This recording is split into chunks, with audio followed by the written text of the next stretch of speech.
Hello and welcome to the Sailrite workbench. Today we will be making this super sturdy utility tote. These totes have become very popular over the years due to their resilience and endless number of uses. The materials we chose for this tote enhance the weight limit, longevity, and quality.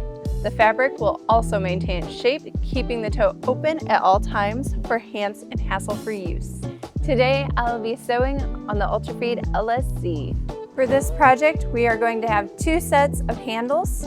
We're going to have a short set at 12 inches each and a long set at 37 inches each. For the Durawax, we will cut out all side panels of the bag as a single connected piece. So we cut out a 22-inch by 74-inch panel. We have already done this, but you'll need to measure and mark a ½ inch for your seam allowance to sew the sides of the bag together. Then we also went ahead and measured and marked the bag's side panels, 12 inches for the short sides, 24 inches for the long sides. We also cut out a piece for the border and another piece for the bottom panel of the bag. Next we have our background panels, and they will be inserted inside of our Durawax to help support the structure. We cut out two panels for the bottom, two long side panels, and two short side panels. Set the two bottom background sections aside for now. Fold the largest fabric panel in half, so the width now measures 11 inches all the way to the end. Now let's grab our short side and long side background panels. Insert the long side and short side background panels into the corresponding sections.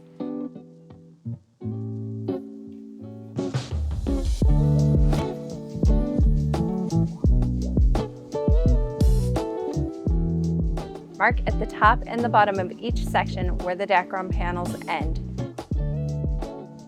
Then add clips to hold them in place. Then sew between the panels in each section from top to bottom.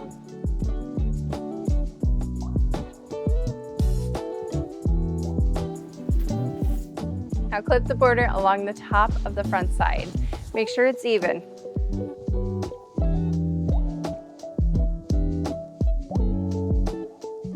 Sew in the 1-inch seam allowance.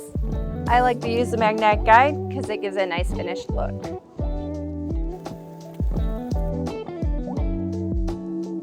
Fold the border over the top of the sides. The border should now have its raw edge on the back side of the bag section. Flip your project to the back side, fold the border in half, and fold in half once more so that the raw edges are not showing.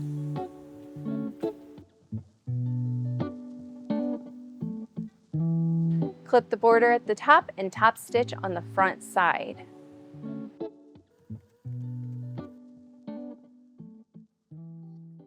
The next step is to place the short handles. Place one of the short webbing handles on the front side of the Durawax. The end should be 2 inches from the sides and 5½ inches from the bottom of the section. Once in place, pin, repeat the step with the other short webbing handle.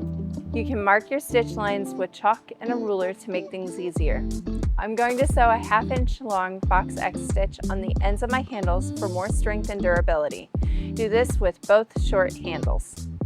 Now to place the long handle webbing onto the fronts of both the bag's side panels. These handles should be 8 inches from both the edges with a 4-inch gap in between the webbing pieces. Be sure to leave an inch of webbing sticking out of the bottom for a future step. Mark these measurements, then do your best to clip and pin these in place. Again, you can mark your stitch lines to make things easier. We'll repeat the process for the other long handle. Sew starting from the bottom to the top of the border. Once you're sewing on the border, make a box X stitch within the border, being careful not to sew out of the handles. Repeat the handle steps until all long handle straps have been sewn. Now flip the project inside out and clip together the ½ inch sections of Durawax at the very ends and sew them together on their seam. Starting from the bottom, cut ½ inch slits on the 4 corners. Now fold the bottom Durawax rectangle and place the bottom background panel inside. Then clip this into place. This will be the bottom of the tote, so lay it down and place your finished rectangle on top of it. Be sure to flare out the corners and place the clips so that the edges of the fabric panels match up. Tuck all ends of long handles into the middle of the bottom panel and clip. Continue securing the rest of the edges with clips.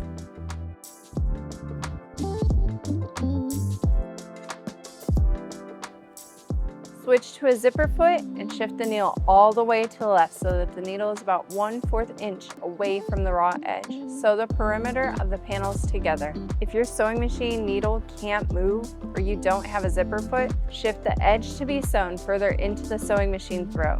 That way you can be sure to catch the end of the webbing handles in your seam. Make sure to backstitch over each of the handles to reinforce them. Be sure to also backstitch over the corners to reinforce those as well.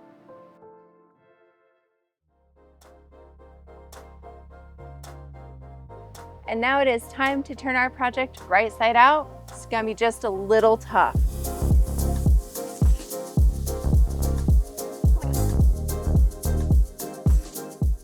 Don't forget to push out the corners. It was that easy. Last, insert this into the bottom. Congratulations, you now have a super durable utility tote that will last a long time. This tote is just so convenient because it can be used to carry many different items. Some examples are groceries, camping supplies, clothes, tools, automotive accessories, boating accessories, shoes, pet supplies, hobby or school supplies, toys, stuffed animals, and picnic items. If you can think of it, it fits. It's been great working with you again. Please like and subscribe. If you're curious about any of the materials or tools, please look in the description below. As always, feel free to leave any comments, and thank you so much for watching.